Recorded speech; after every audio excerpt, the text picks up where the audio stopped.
Hello and welcome to your YouTube classes. Good morning, Assalamu alaikum. I'm your teacher, Miss Doranayab. This is for class 6th. Okay, students, how are you all? I hope you are doing very good. You are staying home and staying safe. And you are watching our videos very carefully and you are completing your classwork and your course in your need copies. So today we will start our chapter number 4, The Great Train Journey. It is about a boy named Sajid who accidentally sit in a train, and the train started, and what happened to him after that, and what kind of events and what kind of things he goes through, we will study in this chapter.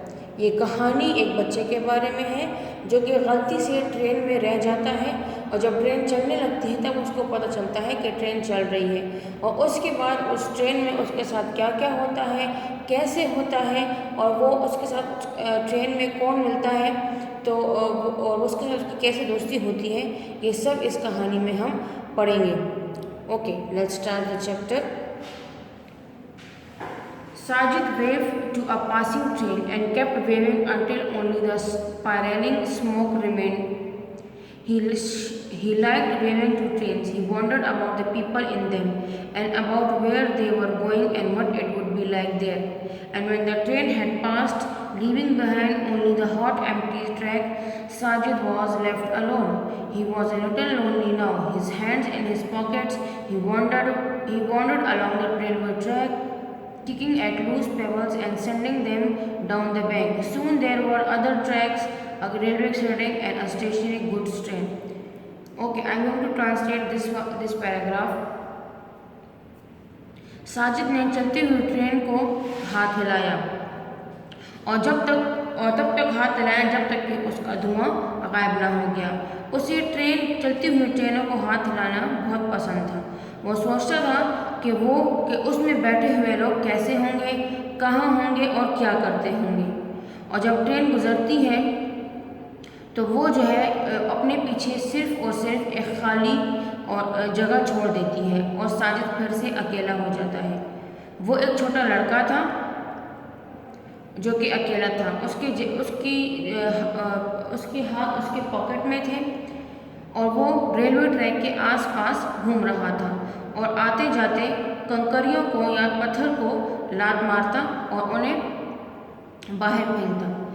चलते चलते वो बहुत सारे railway tracks पर आ गया जिसमें एक सामान की बग्गी थी और एक आम ट्रेन थी. Sajid walked the length of a good train. The carriage doors were closed, and as there were no windows, he couldn't see inside. He looked around to see if he was being observed, and then, satisfied that he was alone, began trying the doors. He was almost at the end of the train when a carriage door gave way to his trust. Sajid train के साथ साथ फिर रहा था. सारे ट्रेनों के बग्गियों के दरवाजे बंद थे और उसमें कोई खिड़कियां नहीं थी, इसलिए वो देख ना पाया कि अंदर क्या है. उसने वहाँ देखा कि कहीं उसको कोई देख तो नहीं रहा, और फिर उसने उसमें से एक बग्गी के दरवाजे को खोलने की कोशिश की. बहुत ज़्यादा कोशिश के बाद आखिरी वाली बग्गी का दरवाज़ा खुल गया. It was dark inside the carriage. Sajid stood outside in the bright sunlight, peering into the darkness and trying to recognize bulky, shapeless objects. He stepped into the carriage and felt around. The object was crates, and through the cross-section of woodwork he felt straw. He opened the door and the sun streamed into the compartment, driving out musty darkness. जैसे ही दरवाज़ा खुला, अंदर अंधेरा था. बग्गी के अंदर अंधेरा था. साजिद बाहर खड़ा हो गया और अंदर अंधेरे में झांकने की कोशिश की और पता लगाया कि अंदर क्या है. फिर वो आराम से बग्गी के अंदर चढ़ा और अपने हाथ से उसने बग्गी के अंदर के सामान को टच किया, महसूस किया, ताकि मालूम हो कि ये क्या है. जैसे ही उसने उसको हाथ लगाया उसे मालूम हुआ कि ये तो करेट है और इसमें जो है बहुत सारी घास भरी हुई है. वो अंदर गया और इतने में जैसे ही उसने दरवाज़ा खोला, सूरज की रोशनी भी उसके अंदर आ गई, बग्गी के अंदर आ गई। अंदर एक अजीब सी बदबू थी और अंधेरा था।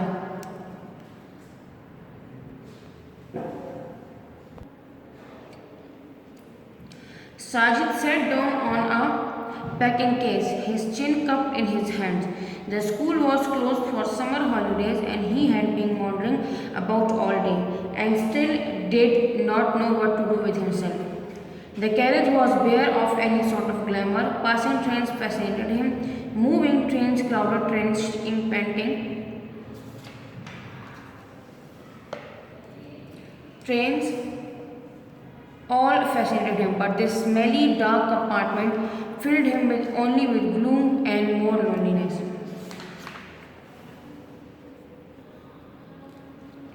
साजिद उसमें से एक करेट पर बैठ गया और अपने दोनों हाथों में अपना मुंह रख दिया और आते जाते हुए ट्रेनों को देखने लगा। चूँकि स्कूल की गर्मियों की छुट्टियां थी, इसलिए वो सारा दिन फायदा घूम रहा था और उसे नहीं पता था कि आखिर वो इन छुट्टियों में क्या करे। उसे आते जाते ट्रेनें बहुत पसंद थी। कुछ ट्रेनें भरी हुई थी, कुछ हिल रही थी, कुछ ज़ोर ज़ोर से आवाज़ें निकाल रही थी, कुछ आसपास की जगहों को बिल्कुल हिला के रख रही थी। ये सब चीज़ें उसे बहुत ज़्यादा पसंद आ रही थी। लेकिन जैसे ही वो उस बग्गी में बैठा, उसे एक काली और एक बदबूदार बू ने घेर लिया और वो उससे और भी ज़्यादा खफा और अकेला हो गया। He did not really look gloomy or lonely. He looked fierce at times when he glared out at people from under his dark eyebrows, but otherwise he usually wore a contented look, and no one could guess just how deep his thoughts were. वैसे वो अकेला और खफा नहीं होता। कभी कभी वो बहुत गुस्सा होता है जब वो अपनी भरी भरी बहुओं के नीचे से लोगों को गौर गौर से देखता है, और लेकिन वैसे वो उसके चेहरे पर बहुत ही ज़्यादा संजीदगी होती है और कोई इंसान नहीं पढ़ देख पाता कि आखिर उसके दिमाग में क्या चल रहा है। Perhaps if he had company, some fun would be in the carriage. If there had been a friend with him, someone like Umair. हाँ, अगर उसके साथ इस बग्गी में उसका कोई दोस्त होता तो मज़ा आता कि शायद उसका दोस्त उसके उमैर उसका होता तो वो काफ़ी ज़्यादा मज़ा करते। He looked at the crates. He was always curious about the things that were bolted or nailed down, or in some way concealed from him. Things like parcels and locked rooms and carriages, doors and crates. उसने करेट्स को देखा। वो हमेशा किसी भी चीज़ जो कि बंद हुई हो कीलों से, उसे देखकर वो बहुत ज़्यादा दिलचस्पी महसूस करता। उसे बंद दरवाजे, बंद पार्सल्स बहुत ज़्यादा अपनी तरफ खींचते और उसने उनमें से एक करेट को खोलने की कोशिश करना चाहिए। He went from one crate to another and soon his perseverance was rewarded. The cover of one of the had been properly nailed down. Sajid got his fingers under the edge and raised up the lid. Absorbed in this operation, he did not notice the slide and shudder that passed through the train. पहले उसने एक crate खोलने की कोशिश की, फिर दूसरी, फिर तीसरी। आखिर में एक क्रेट उसको मिला जो कि हल्का सा खुला हुआ था। उसने उसको खोला और उसने देखा कि उसमें क्या है। अब इस दौरान उसे इस बात का अंदाज़ा नहीं था कि ट्रेन चल रही है। He plunged his hand into the straw and pulled out an apple. उसने अपना हाथ अंदर किया और अंदर से एक सेब निकाला। It was dark, ruby red apple, and it lay in the dusty palm of Sajid's hand like some gigantic precious stone, smooth and round and glowing in the sunlight. Sajid looked up out of the doorway and thought he saw a tree rolling past the train. उसके हाथ में एक लाल चमकदार सेब था जो कि उसके गंदे हाथ पर पड़ा हुआ था, जो उसके हाथ में बिल्कुल ऐसे लगा था जैसे कि कोई खूबसूरत हीरा पड़ा हुआ है। इतने में जब उसने बाहर देखा तो उसने देखा कि एक ट्री उसके पास में से गुजर गया। He dropped the apple and stared. उसने देखा सेब को और बाहर गौर किया। So this was the half of the chapter. I hope you are listening to this video very carefully. Thank you so much. Allah Hafiz.